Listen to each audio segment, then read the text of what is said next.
Hi friends, Karthik Deepa சீரியலில் ஒரு அட்டகாசமான ரிவ்யூ பற்றி தான் இந்த வீடியோவில் பார்க்க போகிறோம். அதுக்கு முன்னாடி நம்ம சேனலை சப்ஸ்கிரைப் பண்ணாதவங்க கீழே இருக்கிற சப்ஸ்கிரைப் பண்ண கிளிக் பண்ணிவிட்டு பக்கத்தில் இருக்கிற பெல் ஐக்கனையும் கிளிக் பண்ணிடுங்க. சரி, வாங்க வீடியோக்குள்ளே போகலாம். இங்கே பார்த்தோம்னா ஒட்டுமொத்த பேரும் நம்ம பாட்டி கோயிலுக்கு கொடுக்குறதா சொன்ன நிலத்துக்கிட்ட நிற்காங்க. அங்கே பார்த்தோன்னா இந்த பக்கம் நம்ம பாட்டி பாருப்பா காத்தி, இவங்க என்ன சொல்லிட்டு இருக்காங்கன்னு, நம்ம நிலத்துல யாரோ எடுப்பட்ட பயலுக இப்படி ஒரு அனாதை பொடியை கொண்டு புதைச்சிருக்கானுங்க, என்னப்பா இது அப்படின்னு போது, கவலைப்படாதீங்க பாட்டி, அந்த கடவுள் பார்த்துப்பாரு அப்படின்னு காத்தி பாட்டியை ஆறுதல் படுத்துறாங்க. இந்த பக்கம் சந்திராத்தியும் செம்ம ஹாப்பியா இருந்துட்டு இருக்காங்க. அதுக்கப்புறமா பார்த்தோம்னா ஒரு ஜேசிபியை வரவழைச்சு நேராக அந்த இடத்த தோண்ட சொல்கிறாங்க.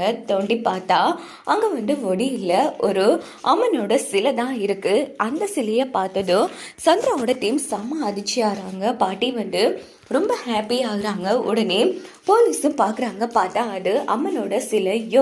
யார் அது அம்மனோட சிலையை இங்கே புதைச்சி வச்சது அப்படின்னு போது, பார்த்தீங்களா ஐயா, அந்த அம்மனே வழி காட்டிட்டா இந்த இடத்துல தான் தனக்கு கோவில் கட்டணும்னு.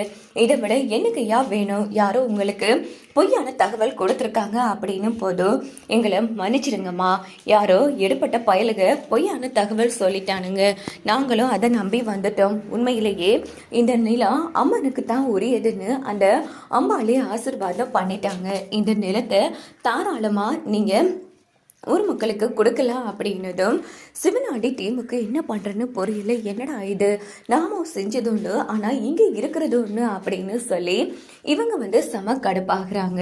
அதுக்கப்புறமா பார்த்தோன்னா, இங்கே பாருப்பா ராஜா, நீ சொன்ன மாதிரியே கடவுள் நம்மளை காப்பாற்றிட்டாருப்பா. ஆமாம் பாட்டி, நீங்கள் எதை பற்றி யோசிக்காதீங்க, எல்லாம் ஓகேப்பா. ஆனால் நாளைக்கு சாமுண்டீஸ்வரி கையெழுத்து போட்டால் மட்டும்தானே நான் ஊர் மக்களுக்கு சொன்ன வாக்குப்படி நிலத்தை கொடுக்க முடியும் அப்படின்னதும், அதுவும் கண்டிப்பாக நடக்கும் பாட்டி, நீங்கள் நிம்மதியாக போய் ரெஸ்ட் எடுங்க அப்படின்னுட்டு நேராக காட்டி கிளம்புறாங்க. அப்போது எல்லாரும் கிளம்புனதுக்கு அப்புறமா சிவனாண்டி டீம் நிற்காங்க. என்னடா மருமவனே, நம்ம 2 பேரும் எவ்வளோ கஷ்டப்பட்டு எவ்வளோ பிளான் எல்லாம் பண்ணி அந்த ஒடியை கொண்டு புதைச்சோம், எப்படா அந்த இடத்துல அம்மனோட சிலை வந்துச்சு, ஒருவேளை அந்த அம்மனே வந்துச்சா அப்படின்னு போது, ஐயோ சித்தப்பா, அதுக்கு வாய்ப்பே இல்லை அப்படின்னு இவங்க 3 பேர் பேசிக்கிறாங்க. உடனே சந்திரா என்னங்க இந்த வேலையை கூட உருப்படியாக பண்ணாமல் போயிட்டீங்களே அப்படின்னு போது, இங்கே பாரு சந்திரா, நாங்கள் எவ்வளோ பக்காவாக பிளான் பண்ணி ஃபோஜரியில் போய் அந்த ஒடிய காசெல்லாம் கொடுத்து வாங்கணும் தெரியுமா, சத்தியமாக சொல்கிறேன், நானும் சித்தப்பாவும் ரொம்ப ரிஸ்க் எடுத்து போட்டோம் அப்படின்னும் போது கரெக்டாக அந்த இடத்துக்கு கார்த்திக் வராங்க. ஆமாம், உங்களெல்லாம் எவ்வளோ அடித்தாலும் உனக்கெல்லாம் ரோசமே இல்லையா அப்படின்னு போது, யாரை பார்த்து என்ன பேசுகிற அப்படின்னு சந்திரா கேட்குறாங்க. பொம்பளே அறிக்கை இல்லைன்னு பார்க்க, இல்லைன்னா இவங்க 2 பேருக்கும் விழுந்த அதே அடி உங்களுக்கு விழும் அப்படின்னதும், நான் யாருன்னு தெரிஞ்சு தான் பேசுகிறியடா. ஆமாம், நீங்கள் எப்படிப்பட்ட பொம்பளை, எப்படி ஆளுன்னு தெரிஞ்சு தான் பேசுகிறா அப்படின்னு கார்த்திக் சொன்னதும், ஏப்பா சகலை, இவங்க கிட்ட பேசுறதெல்லாம் வேஸ்ட்டுப்பா, அது மட்டும் கிடையாது, இதுங்களுக்கெல்லாம் ஒரு ரோஸோ மானோ எதுவுமே இல்லை பாத்தியா, எத்தனை வாட்டி தான் உன்னை தோற்கடிக்கணும், நம்ம மானத்தை வாங்கணும்னு இவங்களும் அடுத்தடுத்து திட்டம் போடுறாங்க. ஆனால் எல்லாமே சொதப்பி கடைசியில் நாம தான் ஜெயிக்கும். அப்போ கூட இதுங்க ரோஸும் இல்லாமல் அடுத்தடுத்து கெட்டதுகள் பண்ணதும் பாருங்க, இதெல்லாம் எங்கப்பா சொல்றது அப்படின்னதும், டேய் பார்த்து பேசு அப்படின்னு சிவனாண்டி சொல்கிறாங்க. உடனே கார்த்திக் கையை பிடிச்சி முறுக்குறாங்க. இங்க பாரு, மறுபடியும் சொல்றேன், எங்க வழியில வராத. ஆமா, எங்க இருந்து அந்த அனாத பொடியை எடுத்து வந்த? இங்க பாரு, எடுத்த பொடி மாறி எப்படிரா அம்மன் சிலை வந்துச்சுன்னு யோசிக்கிறியா? எல்லாம் அந்த கடவுளோட செயல் தான் அப்படின்னதும், உடனே நம்ம சந்திரா அப்போ இது உன்னோட வேலை தானா அப்படின்னு கேட்குறாங்க. ஆமா மேடம், நீங்க என்ன செஞ்சாலும் சரி, அதை கண்டிப்பா நான் சுத்தி இருந்து பார்ப்பேன். என்னோட கண்ணு, என்னோட பிரெயின் எல்லாமே உங்க 3 பேரையும் மட்டும்தான் நோக்கி இருக்கும். ஏன்னா நீங்க 3 பேரு தான் நம்ம குடும்பத்துக்கு கெடுதல் நினைக்கிறவங்க அப்படின்னுட்டு காத்தி அங்கிருந்து கிளம்புறாங்க. நினைச்சங்க, என்னடா எல்லாம் ஸ்மூத்தாக போயிட்டுருக்கே, எதுவும் நடக்கலையேன்னு.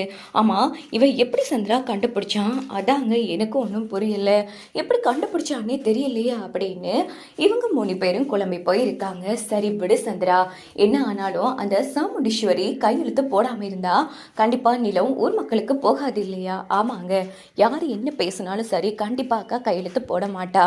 ஒரு வேளை அப்படி போடுற நிலைமை வந்தாலும் நான் அவளை போட விடாமல் பார்த்துக்கிறேன் அப்படின்னுட்டு சந்திரா அங்கிருந்து கிளம்பிடுறாங்க. மறுநாள் காலையில் பார்த்தோன்னா இந்த பக்கம் நம்ம பாட்டியோட ஊர் மக்கள் எல்லாரும் சேர்ந்து சாமுண்டீஸ்வரி வீட்டு முன்னாடி நிற்கிறாங்க. வாங்க, என்ன விஷயம் அப்படின்னு சாமுண்டீஸ்வரி கேட்குறாங்க. இங்கே பாருங்கம்மா, நீங்கள் இந்த ஊருக்கு தலைவராக வந்து எங்கள் ஊரை மதித்து எங்கள் ஊர் மக்களுக்கு நிறைய நல்லது செஞ்சுருக்கீங்க. மற்றவங்க அரசியலுக்கு வந்தால் அவங்க பணத்தை கூட பதுக்கி வச்சுட்டு, அரசாங்கம் கொடுக்குற பணத்தையும் பதுக்கி வச்சுட்டு ஊர் மக்களுக்கு எதுவும் பண்ண மாட்டாங்க. ஆனால் அரசாங்கம் கொடுக்குற பணத்தை தாண்டியும் நீங்கள் உங்ககிட்ட இருக்கிற பணத்தை வச்சு எங்களுக்கு எவ்வளவோ நல்லது பண்ணியிருக்கீங்கம்மா, ரொம்ப நன்றி அப்படின்னு போது இது என்னோட கடமை. இதுக்கெல்லாம் எதுக்கு பாராட்டிட்டு என்ன, அதெல்லாம் வேணாம். என்ன விஷயமா வந்திருக்கீங்க இருக்குமா, இங்கே பாருங்கள், எங்கள் ஊருக்கு எவ்வளவோ நல்லது பண்ணியிருக்கீங்க.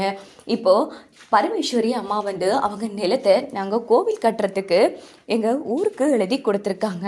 அதுக்கு அவங்க கூட சேர்ந்து நீங்களும் கையெழுத்து போட்டால் தான் அந்த நிலம் சட்டப்படி செல்லுபடி ஆகுமா. அதனால் நீங்கள் மறுக்காமல் வந்து கண்டிப்பாக கையெழுத்து போடணும் அப்படின்னதும் சாமுண்டீஸ்வரியும் இந்த பக்கம் சந்திராவும் அடிச்சாராங்க. என்ன பேசிட்டு இருக்கீங்க, அந்த பரமேஸ்வரிக்கும் எங்கள் குடும்பத்துக்கும் ஆகாதுன்னு இருக்குது. நீங்கள் என்னென்னா அவங்க கூட சேர்ந்து எங்கள் அக்காவை கையெழுத்து போட சொல்கிறீங்க, அதெல்லாம் முடியாது, இங்கேருந்து கிளம்புங்க அப்படின்னும் போது சந்திரா வாய்க்கு வந்தபடி பேசிட்டு இருக்காத. இன்னைக்கு உன் அக்கா வந்து தலைவர் பதவியில் இருக்க காரணமே அந்த ஊர் மக்கள் தான். அவங்க ஒன்றும் எங்கள் அம்மாவுக்காக கேட்க இல்லையே, அவங்க ஊருக்கு தனி கேட்குறாங்க அப்படின்னதும் உடனே ஊர் மக்கள் இங்கே பாருங்கம்மா, நான் எங்களுக்காக எவ்வளவு நல்லது பண்ணியிருக்கீங்க. இப்போது அந்த அம்மனே எங்களுக்கு வழிகாட்டியிருக்காமா, அந்த இடத்துல தான் தனக்கு கோயில் கட்டணும்னு நீங்கள் மறுக்காமல் வந்து கையெழுத்து மட்டும் போட்டு கொடுத்துடணுமா எங்களுக்காக அப்படின்னு கெஞ்சினதும் உடனே நம்ம ராஜராஜனை காத்தியும் இங்கே பாருங்கட்ட, கொஞ்சத்துக்குள்ளே கெட்ட பேர் வாங்க வேணாம். யாருக்காக, ஊர் மக்களுக்காகத்தானே, அதை மட்டும் மைண்டில் வச்சுட்டு கையெழுத்து போட சம்மதிங்க அப்படின்னு போதும். சரி, நீங்கள் எல்லாரும் இவ்வளோ தூரம் வந்து சொல்கிறீங்க, நான் ஒன்றும் அந்த கிழவிக்காக வரல, உங்களுக்காக கண்டிப்பாக வரேன் அப்படின்னதும் ரொம்ப நன்றிம்மா அப்படின்னுட்டு சாமுண்டீஸ்வரியை ஊர் மக்கள் கூட்டிகிட்டு போகிறாங்க. சே, இவ கையெழுத்து போட மாட்டேன்னு பார்த்தா இப்படியே வந்து போகிறாளே அப்படின்னு சொல்லி சந்திரா ஒரு பக்கம் சமக்கடுப்பில் இருந்துகிட்ருக்காங்க. அதுக்கப்புறமா பார்த்தோன்னா சாமுண்டீஸ்வரி நேராக ஊருக்கு போய் நல்லபடியாக வந்து கையெழுத்தும் போட்டு கொடுத்துட்றாங்க. ஸோ நிலப்பத்திரத்தையும் பாட்டி ஊர் மக்களுக்கு கொடுத்துட்றாங்க. அதுக்கப்புறமா பார்த்தோன்னா நான் ஒன்றும் உனக்காக வரையில், ஊர்க்காரங்களுக்காகத்தான் வந்தேன், இதை காரணம் காட்டி என் கூட உறவு வச்சுக்கலான்னு மட்டும் நினைக்காதா அப்படின்னு சொல்லிட்டு சாமுண்டீஸ்வரியும் அங்கேருந்து கிளம்பிடுறாங்க. இந்த பக்கம் பார்த்தோன்னா நம்ம டிடெக்டிவ் தீபாவை தான் காமிக்கிறாங்க. என்ன பண்ணாலும் அந்த ராஜா யாருன்னு கண்டுபிடிக்கவே முடியலையே. அட்லீஸ்ட் அவன் யார் என்னதுன்னு கண்டுபிடிக்கிறதுக்கும் அவனோட டீட்டெயில்ஸும் நமக்கு கிடைக்கல. ஒரு வேளை பிரில்லியண்டாக அவன் மூவ் பண்ணுறானா. நான் எந்த ஒரு சர்ச்லேயுமே தோத்ததே இல்லை, ஆனால் இவனோட விஷயத்தில் எல்லாமே ரொம்ப கஷ்டமாக இருக்கே அப்படின்னுட்டு தீபா வந்து யோசிக்கிறாங்க. ஆனால் கண்டிப்பாக தீபா ஏதோ ஒரு வழியில் காட்டி தான் நம்ம ராஜ சேதுபதியோட பேருங்கிற உண்மையை கண்டுபிடிப்பாங்க போல இருக்குது. வாங்க வெயிட் பண்ணி பார்க்கலாம்.